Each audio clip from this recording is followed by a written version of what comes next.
भगवान की जय। आगे धरती पर बैठल धरती माता के चरण में प्रणाम करतनी। स्वर्गीय नीलम दीदी हरिंदर भैया के चरण में प्रणाम करतनी।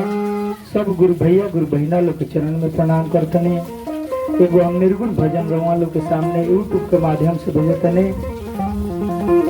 हमारे चैनल के नाम है गौरी के शिव धाम रंजू देवी।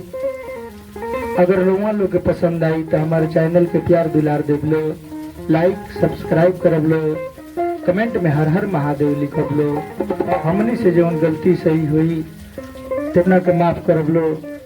छोट भाई भतीजा समझ के, आपन लड़का समझ के माफ करब लो। भजन के माध्यम से एगो गुरु बहिना बाड़ी मन में खाली रखा तरी कि हम शिव चर्चा में जैती, भोला जी के भक्ति भजन करती, लेकिन काम धाम के चक्कर में नहीं खी जात। एक दिन भोला जी सपना में आके अपन झलक दिखौले बने। ई सब गाना के माध्यम से बा, पूरा गाना सुनब लो तबे रहस्य समझ में आई।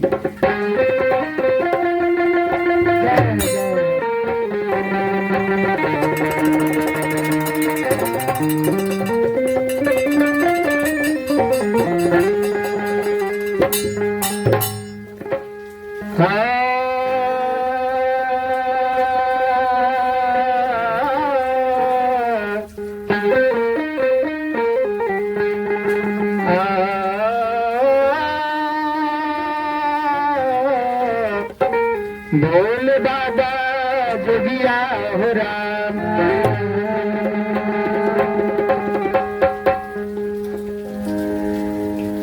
आंगन में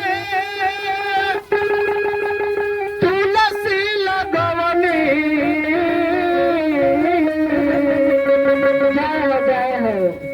एक लोटा जलवाना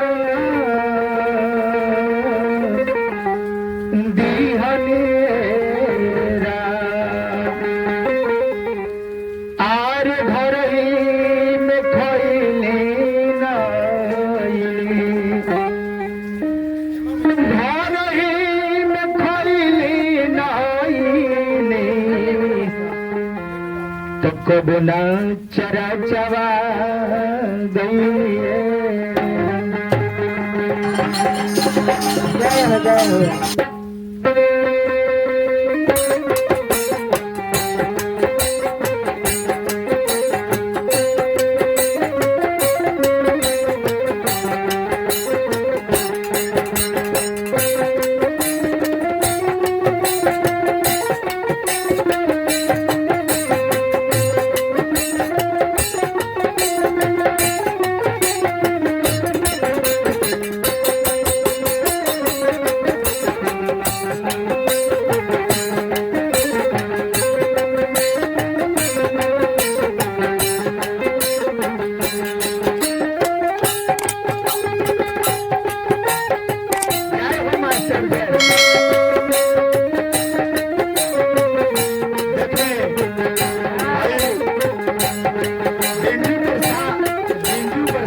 माया में भुलाई